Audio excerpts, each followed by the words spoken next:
Hi, friends. Host Eric here, host talking with famous people and recording the old school way on the laptop computer here in my home studio in lovely Temple City, California. I'm here with Zaczac, who's at our sister station in Monitor Lizard, Australia, where he lives with a family of monitor lizards. And we're talking tonight about metaphysical equity, what it is, whether it exists, whether it matters, and what we're supposed to do with ourselves while existent. So, Zach indicated prior to starting this that he was accustomed to thinking of the world via physical zero summedness of energy and matter. So, you can convert them back and forth, but you can't destroy the stuff of the universe or create the stuff of the universe. In a previous conversation, I had suggested that that might be only true for physical reality, and metaphysical reality has more of a cumulative valuing setup. That is to say, our human understanding of ideas and ourselves and other people and relationships and stuff, all those understandings make up pieces of knowledge that can be shared with other people and enable them to shortcut their way around having experiences, so to speak. So if I wanted to know that it's a bad idea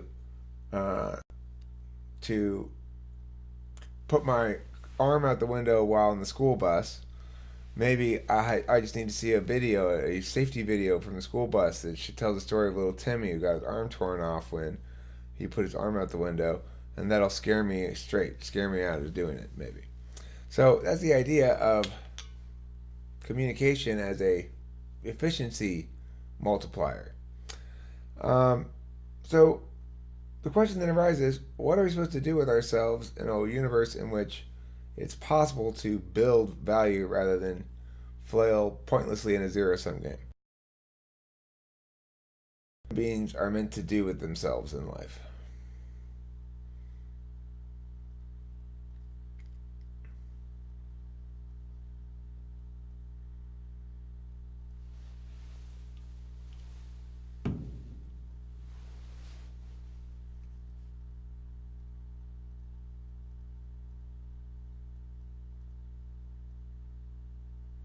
Did you hear me?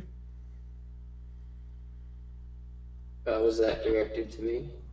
Yeah. What do you think people are supposed to Oh, do in with themselves in life? um, I guess my standard answer would be something along the lines of seeking like a greater depth of like experience or greater depth of emotion or more like complexity in their lives in, or So something. changing the self. Um, yeah, like changing it in a way that makes it better. And I guess my idea of better would be like more intense. More intense. That's cool. I like that definition of better. I mean, I tend to chase intensity too. I don't know if that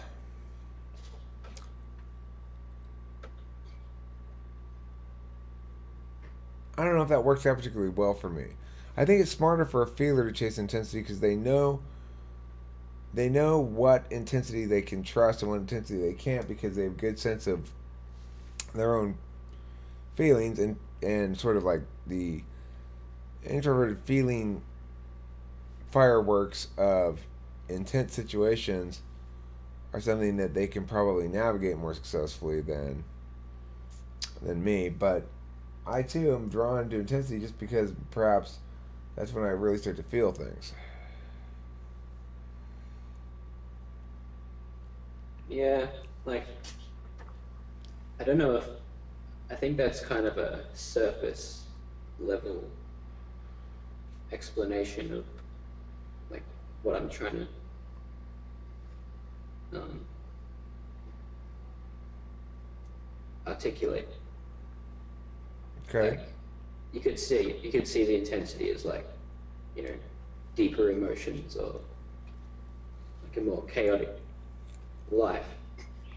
But it might also just be um, like starting a family, which the chaotic emotions and everything would come from that. Like would be a side effect of that, but the actual thing that you're doing is that you're like bringing like new lives into the world or something, and that's like that to me would be the goal. But the goal isn't like the intensity of like emotions and stuff in itself. The goal is like, you know, starting a It's family. like intentional directed action that seizes certain possibilities and gets rid of others. It sounds to me like maybe what you're saying is you feel life is somewhat lacking if you're in a position of choosing not to fail, playing not to lose. If you're playing not to lose, then that would be a bad way to approach life because you're just sort of trying not to make any decisions because you might make a wrong decision or you're not really sure of anything, and then you kind of just default fumble your way into the failure of indecisiveness in that regard. Would you say that's a good thing to contrast it against? Um, it's not really what I had in mind, but um, it that sounds like a fair enough statement to make. Right. I mean, what do you find is less intense about not starting a family in your current right now? You're not currently impregnating somebody, right? So, what is less intense about now than you imagine the now of starting a family? Less responsibilities. Um, yeah, it comes down to responsibility and like opting for a like an easier lifestyle, and also, you know, bringing more humans into the world would imply bringing more things that have emotions, like their own emotions, and And do you feel responsible for like, oh shit, I'm bringing this emotion machine into the world, and it might not be good at handling its emotions? um, well, no, like what I'm getting at is that,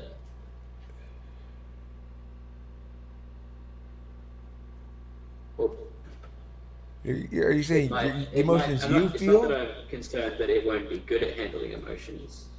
It's that would I be able to equip it with the tools necessary to be good at handling emotions? So yeah, I guess so. Are you concerned at all about the emotions that you might feel, given the fact that having a child is emotionally risky? You might have a kid who's really like sensitive and wussy, and it might bother you. Or you might have a kid who's making other kind of mistakes that bother you. You might have a kid who's cruel, and or you might have a kid who's just kind of like um, just unpleasant or something.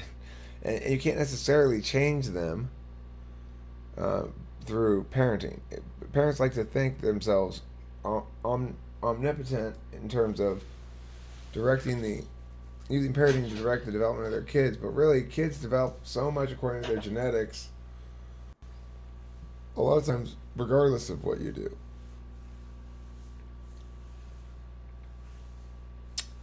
But I wonder if you feel emotion. You're concerned about like the emotions you're gonna feel if your kid doesn't come up, or if you're actually thinking, God, that's a lot of responsibility. I'm gonna have to work hard, or what? Um,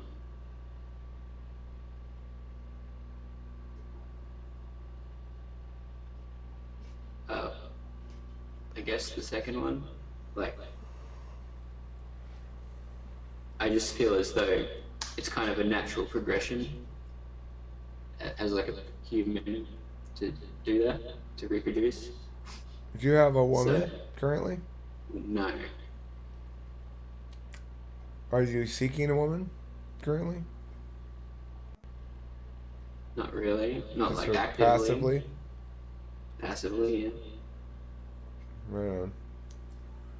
Well, I mean, do you feel comfortable and confident in that process, or do you feel as though it's a challenge? I feel as though it's a challenge. Yeah, it's a bit of a challenge. I don't know how chicks are in Australia. They might be a little bit different, but it's definitely a challenge. There's so many variables that have to align, and increasingly, individual people expect more and more of the variables to actually align for the person to be good enough. And so it's like the more people you can successfully interact with and meet and get to know a little bit, the more you realize the diversity of choices you have, and the more you start looking for something that's like really perfect, which means it becomes increasingly harder for any individual on individual interaction to manifest as something more than just a casual interaction or whatever.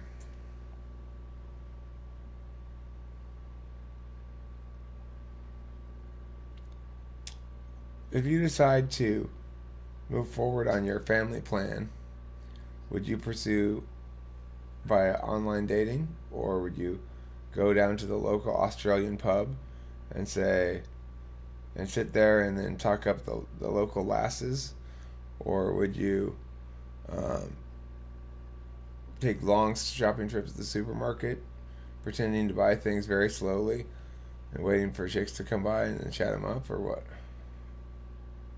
Um, well, I think the best way to meet someone would be just through activities that you're both interested in. So, for me, that would be like doing some sort of environmental volunteer work. Like, I've met people, you know, doing tree planting, like the volunteer work, and um, sea turtle conservation. All right, Is well, another Zach, thing what that I've about done. this possibility? Okay, there's a woman, she's not an environmentalist at all, but she just likes scaring birds as a hobby. Now, is that going to be okay? Are you going to be able to, if she's scaring the birds for the wrong reason, do you still want to hang out with her? Um, no, Okay. because like I don't scare birds because I like doing it. I do it because I get paid to do it. Oh, Like, you know, I'm in a lot of ways morally against my job. You know, so someone who did that as a hobby would not be someone that like I wouldn't appreciate someone doing that just for fun. I see. Well, what if she went in the city and there was a vacant lot there, and in the vacant lot, there was a rare species of prairie chipmunk that had taken up a family of them in the vacant lot, and she, as her hobby, would stand in front of the vacant lot and shoo people away from walking past the vacant lot because she was concerned that the noise of the passing foot traffic would waken the the prairie chipmunk while it was sleeping.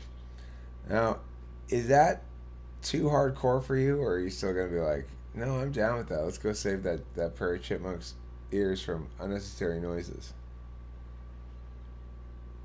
I'd be down with that. You're down with it, okay. All right. Well,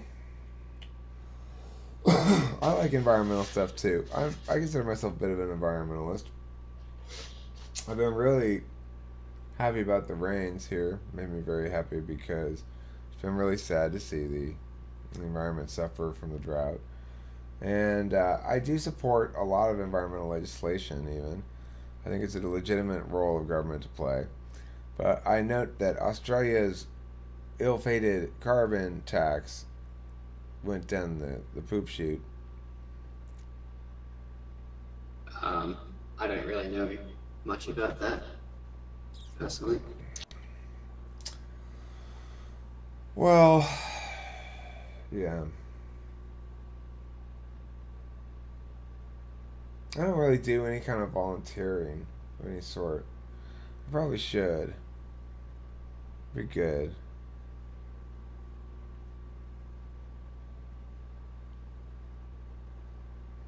I don't even have a scholarship kid at my school anymore. I used to have a free kid who came from the low income area. But she stopped coming, not because I kicked her out or anything, she just stopped showing up. Oh.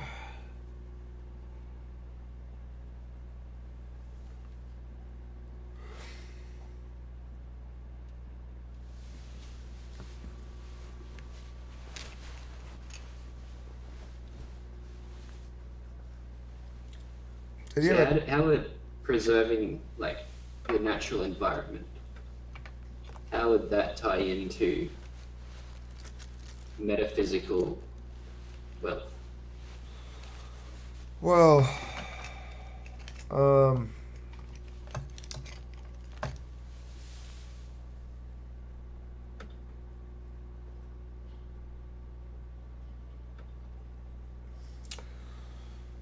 there are a lot of ways to think about it, I guess. But the point is, when places that are not currently developed are preserved as undeveloped, then your metaphysical, the metaphysical equity or potentiality of that space is made very uh, diffuse. It's diffused out.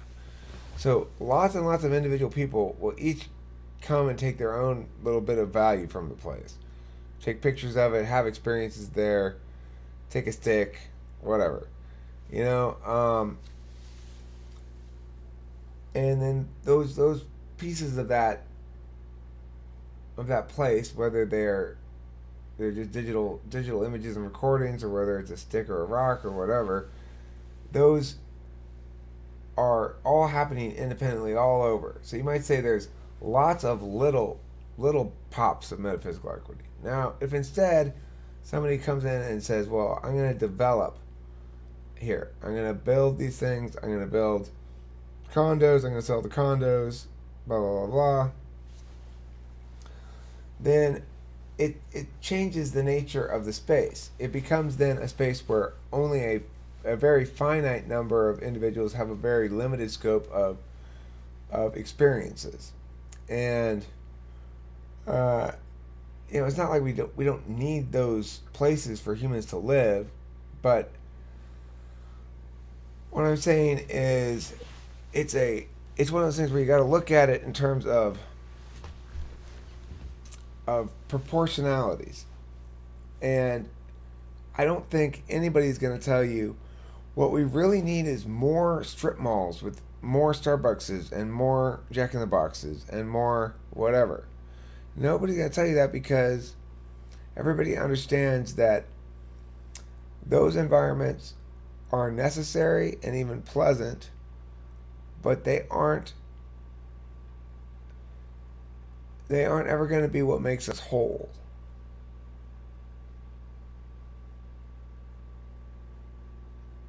And the kind of metaphysical equity you get out of experiencing the world, experiencing the physical world, it's the well we have to go back to in order to sort of like clear the palate, you know? It's not an easy argument to make, though. I'll tell you that. As you can hear me kind of struggling with it a bit. To try to justify environmentalism is to is to argue on the statist team, to argue in favor of government. It's a hard argument to win, but it's a worthwhile one. I've been to China, and I saw this fucking shitty fucking pollution, the air pollution, just the awfulness in China, how terrible it was breathing. And I lived in LA when I was a kid before all the strict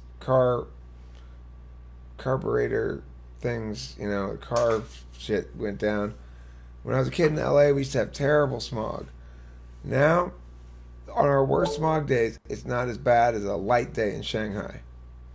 So I believe in environmental regulations. I've seen them work, and I've seen the fact that you know it's shared shit that's either going to be free and accessible or not.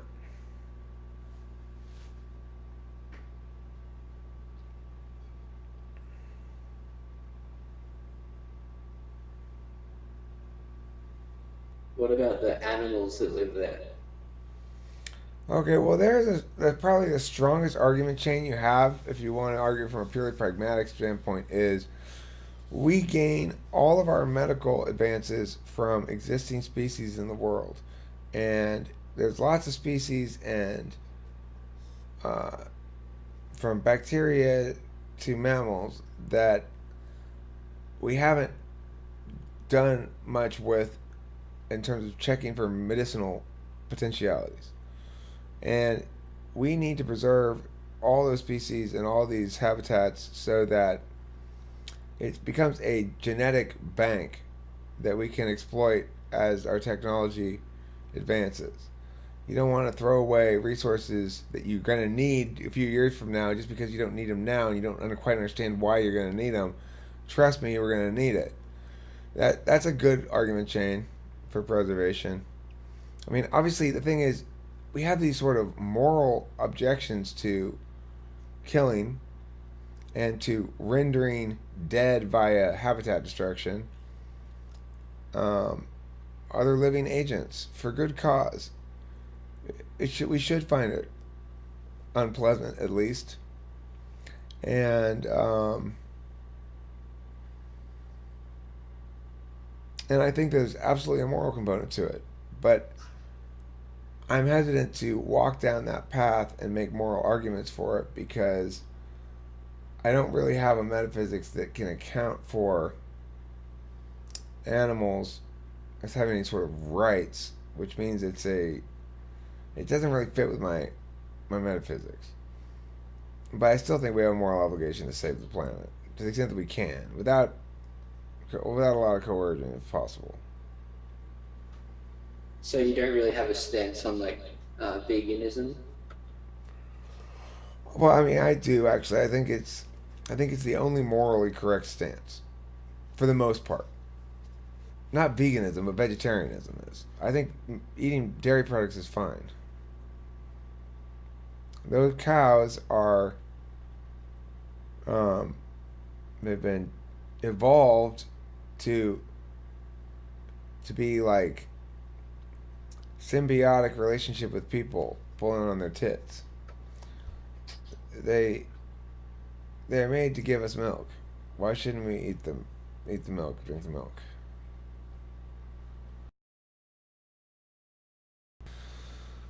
So,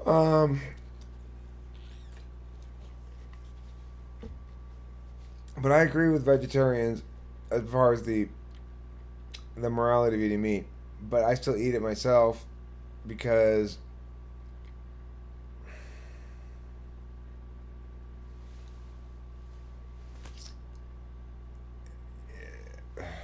I don't have the fortitude. I don't have the moral fortitude. I don't have the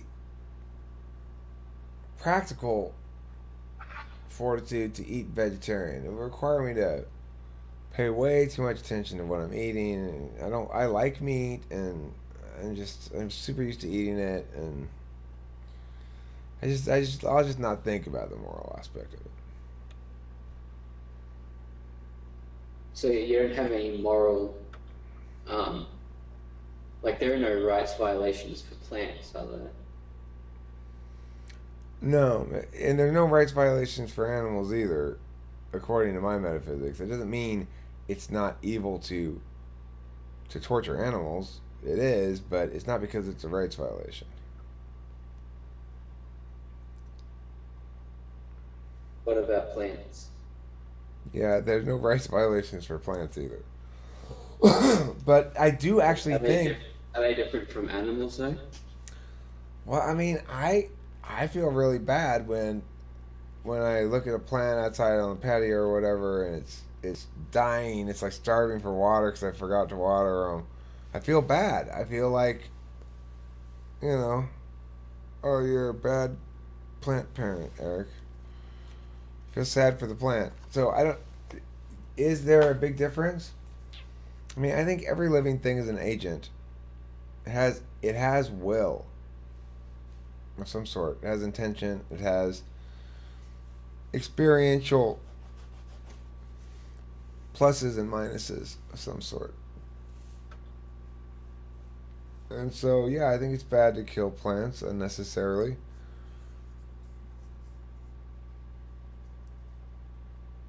You could have a diet where you just eat things that don't require you to kill a plant to get them, like I guess like beans. You don't have to kill a bean plant to get beans, do you? You just eat the seeds and the fruit. Yeah, you just eat seeds and fruit. But I mean, who's gonna do all that? Who's gonna go to all that trouble? That's too much work.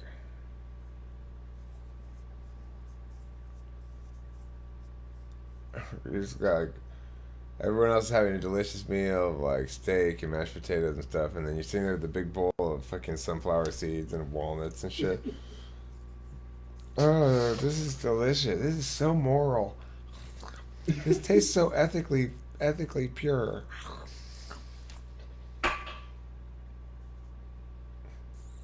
That's the problem is I don't eat to be moral. I I eat for pleasure and for energy. I'd like to think of eating as a non-morally significant act, but I concede the points. I mean, I can't win the argument because vegetarians are right.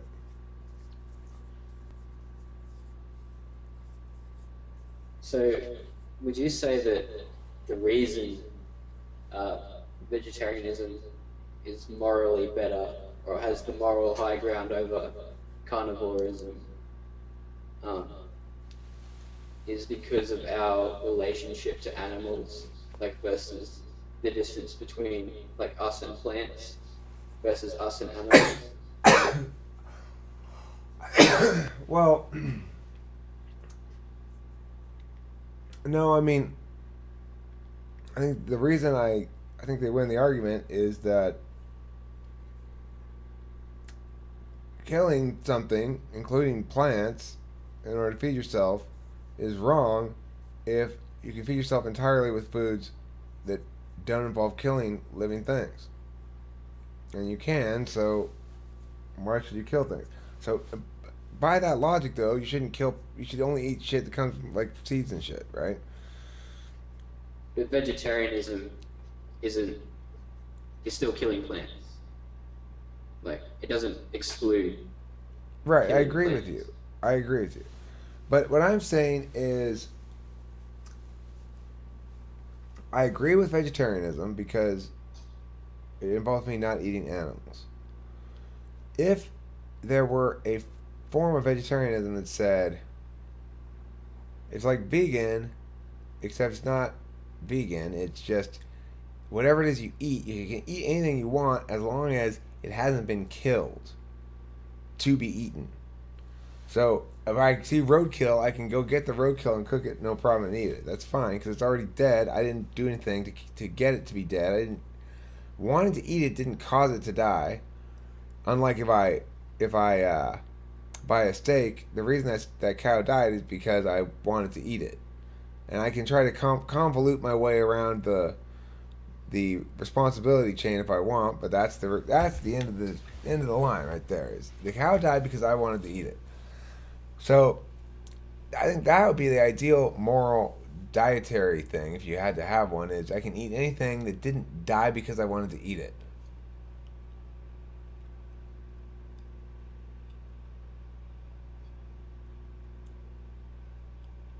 So dairy would be fine. It doesn't kill. They don't kill dairy cows to get the milk out of them.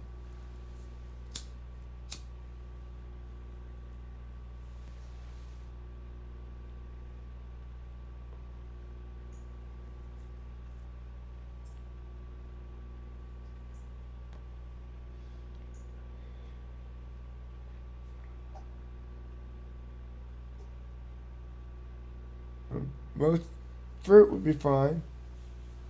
Um, eggs would be fine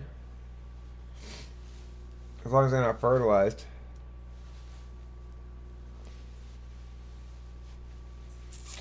What else? I mean, any kind of animal. They could have beef farms where they don't ever kill the cows. They just wait for them to die of natural causes. And then they slaughter them at that point. And there could be a rule that, for humane reasons, when the cow is experiencing a lot of pain in its retirement years, the last like year of its life, if it starts experiencing some health problems, then we can allow euthanasia in certain cases to to have the moment of death more planned out, I guess. Or maybe there could be a rule that you only kill a cow. How long do cows live, do you think? Like 25 years? You have a rule that says you can only kill a cow after it's been alive for 20 years. And it's now showing signs of serious health problems.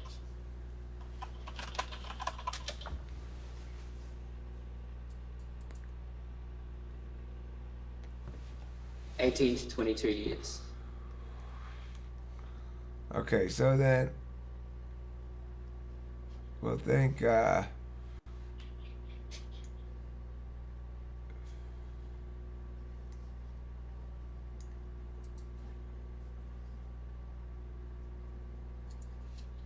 are good comments, Clint, if you're still here. I'm sorry I didn't respond to them previously. Okay. That, I think, is going to bring this exciting video to a close. What was the topic of this video? Metaphysical Equity or equity. yeah, metaphysical equity. Metaphysical equity. Get some today. It's cheap. It's special. It's magical. And it's fun. It's fun like a day at the fair.